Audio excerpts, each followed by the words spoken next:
Welcome to प्रिपरेशनपुर। आज है 25 दिसंबर। तो 25 दिसंबर से रिलेटेड जितने भी करंट अफेयर के क्वेश्चन बनेंगे उसको हम लोग इसमें डिस्कस करेंगे और साथ ही साथ उससे रिलेटेड जो भी फैक्ट बनेंगे मैं आपको बताऊंगा।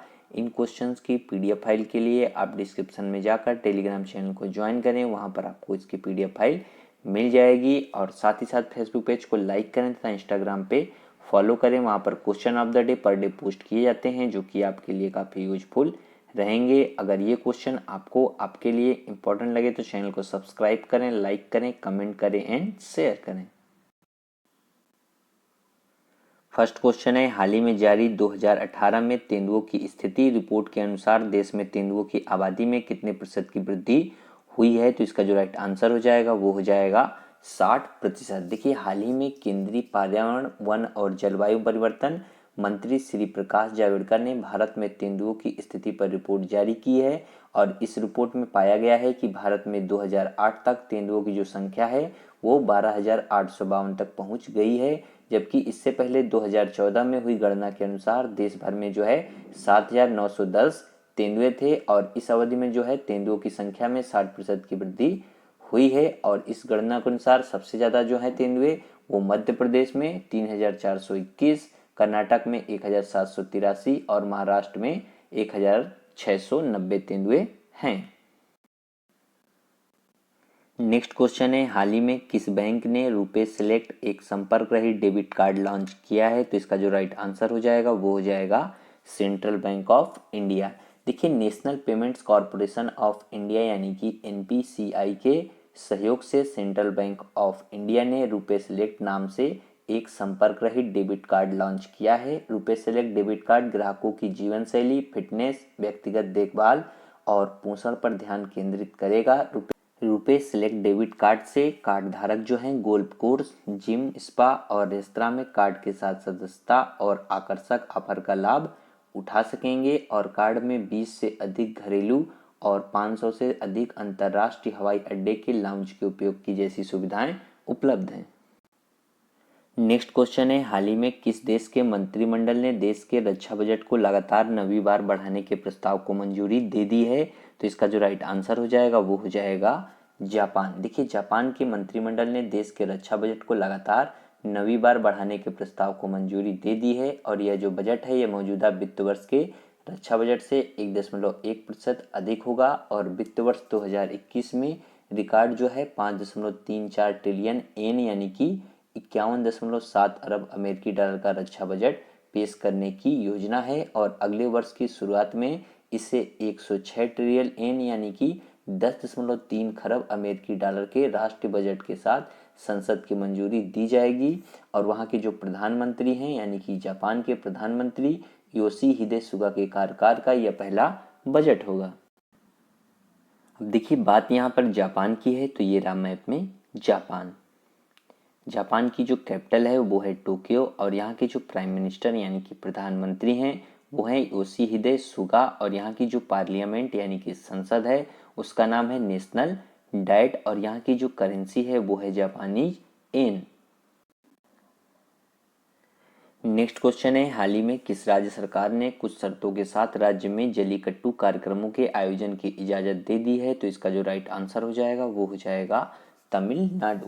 देखिए, तमिलनाडु सरकार ने कुछ शर्तों के साथ राज्य में जल्लीकट्टू कार्यक्रमों के आयोजन की इजाजत दे दी है।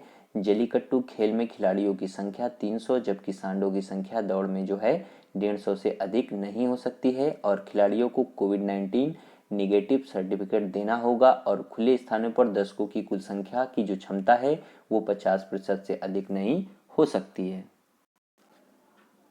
अब देखिए, बात यहाँ पर तमिलनाडु की है तो ये रहा मैप में तमिलनाडु। तमिलनाडु की जो कैपिटल है वो है चेन्नई और यहाँ के जो प्रेजेंट टाइम में चीफ मिनिस्टर हैं वो हैं एडापड्डी के पलानीस्वामी और यहाँ के जो गवर्नर हैं वो हैं बनवारी लाल पुरोहित।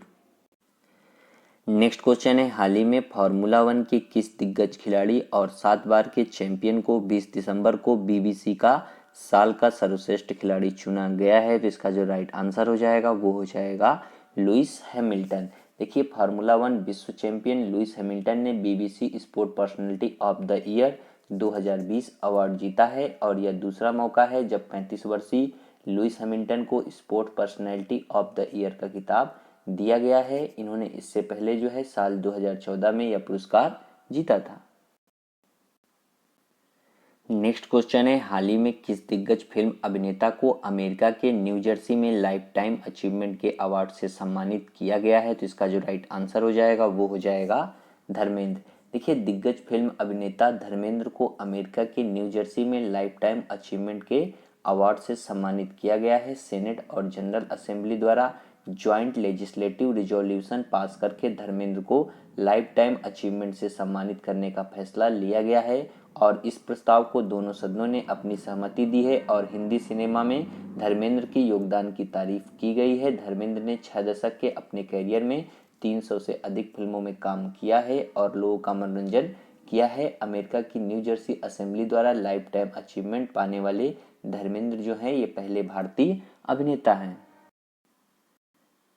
नेक्स्ट क्वेश्चन है, हाल ही में अमेरिकी संसद ने बहुप्रतीक्षित कितने डॉलर का कोरोना वायरस महामारी सहायता पैकेज कानून पारित कर दिया है? तो इसका जो राइट आंसर हो जाएगा वो हो जाएगा 900 अरब डॉलर।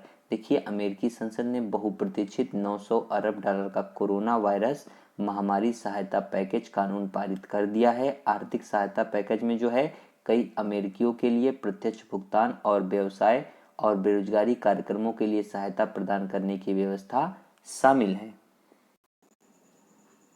देखिए, बात यहाँ पर अब अमेरिका की है, तो ये रहा मैप में अमेरिका की जो कैपिटल है वो है वाशिंगटन और यहाँ के जो प्रेजेंट टाइम में प्रेसिडेंट हैं वो है डोनाल्ड ट्रंप और यहाँ की जो करेंसी है वो है यूनाइटेड स्टेट डॉलर। और देखिए, यहाँ से एक क्वेश्चन आपको याद रखना है कि अमेरिका और कनाडा को जो डिवाइड करने वाली लाइन है उसे कहते हैं 49th पैरेलल। ऐसे ही साउथ कोरिया और नॉर्थ कोरिया को डिवाइड करने वाली जो लाइन है उसे कहते हैं 38th पैरेलल और ऐसे ही भारत और चीन को डिवाइड करने वाली जो लाइन है उसे कहते हैं मैकमोहन और भारत और पाकिस्तान को जो डिवाइड करने वाली लाइन है उसे कहते हैं रेड क्लिफ।